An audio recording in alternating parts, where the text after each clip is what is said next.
প্রত্যেক দিন গভীর রাত রব ডাকে, কারো কি ক্ষমা লাগবে?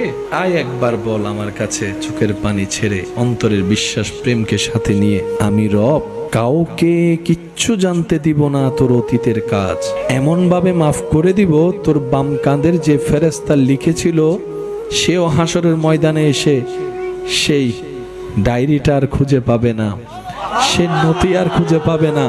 সে খাতা খুলে দেখে বলবে, আমার তো মনে পড়ে এই সালের এত তারিখ সে এই কাজটা করেছে, আমার মনে পড়ে যে আমি লিখেছিলাম।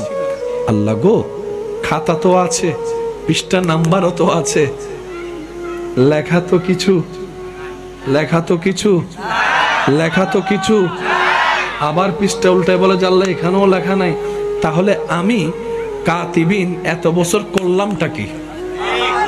হয়তো আমি লিখি নাই, আর আমি লিখলে এখানে থাকবে না, ব্যাপার কি?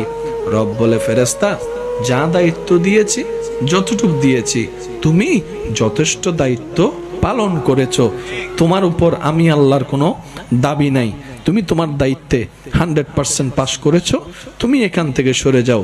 ফেরেশতা বলবে যে আল্লাহ সরতে তো পারি, তো এত বছর যে আমি ডিউটিটা করলাম, 50 বছর 60 বছর 70 বছর বসে বসে যে আমি দিন রাত যে লিখলাম, এটার কি হলো? রব বলে যে ফেরেশতা এইসব বিষয়ে তুমি মাথা ঘামাইও না, এটা আমার এবং আমার বান্দার ব্যাপার।